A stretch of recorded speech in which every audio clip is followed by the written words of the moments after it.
আমি ভাবতে পারি কেন পারি এত ছাত্রছাত্রী অনেকদিন পর দেখলাম।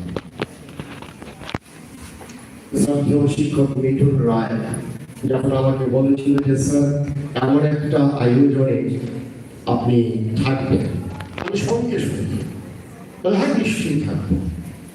আস্তে আস্তে বলছিল যে প্রবন্ধ প্রতিযোগিতা হয়েছে, আমি মুগ্ধ হয়ে গেলাম। কি একটা অসাধারণ, কারণ ছাত্রছাত্রীরাই জানবে, তারাই আমাদের এই কথা বললে আমরা শুনবো, তারাই আমাদেরকে পথ দেখিয়ে দেবে, আমরা সেই পথে তাদের অনুবর্তী হয়ে চলব।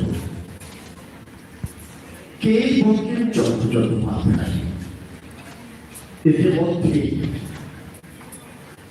সুধী বক্তা বৃন্দ বেশ মূল্যবান কিছু দিক নিয়ে কথা বলেছেন, কিন্তু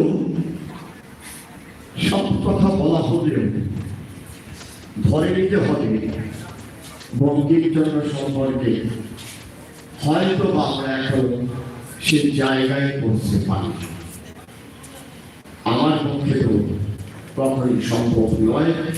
আমার মতন একজন অর্বাচীন বক্তাকে আপনারা কিছু বলার সুযোগ দিয়েছেন, সেই জন্য আপনাদের কাছে আমি কৃতজ্ঞ। বঙ্কিমচন্দ্র সম্পর্কে বলার আগে তিনটি কথা বলছি। আমার ছাত্রছাত্রী যারা আছো, ধরে নাও তোমাদের একজন বন্ধু কিছু কথা বলছে, তোমরা শুনতে এসেছি।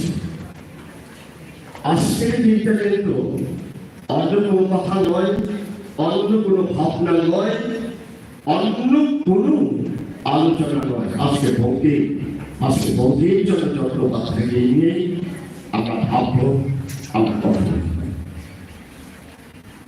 তুমি যদি বঙ্কিমচন্দ্র চট্টোপাধ্যায়কে না জানো, অনুষ্ঠান এলে আমাদের কথা শুনলে, বাড়ি চলে গেলে, কিছুক্ষণ আগে গৌরাঙ্গভাবে একটা কথা বলেছেন যে, এবং আমাদের সুব্রত সেটাও বলেছেন যে মোবাইল দিয়ে আমরা কিন্তু বঙ্কিমচন্দ্রকে জানতে পারব।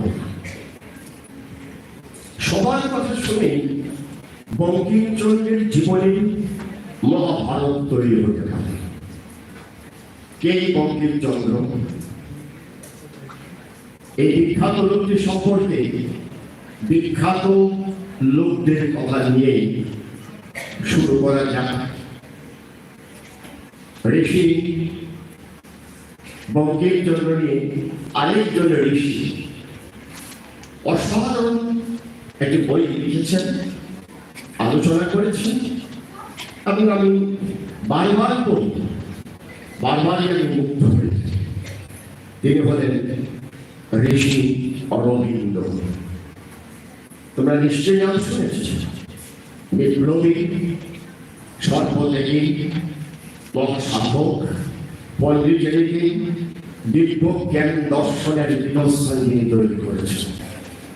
সবাই ভাবে যে ঋষি অরবিন্দ তিনি একটি লিখবেন বঙ্কিমচন্দ্র সম্পর্কে, তিনি একটি আকর গ্রন্থ রচনা করেছেন। সেখানে তিনি কি বলছেন? তার এই 56 বছরে সংক্ষিপ্ত ও কর্মময় জীবন বাংলার ইতিহাসের এক বিশেষ যুগের অপূর্ব নিদর্শন। সেই সব অভ্যুদয়ের যুগে আরো অনেক মহারথীর নাম এখানে উল্লেখ করা যায়, কিন্তু তার মধ্যে বঙ্কিমের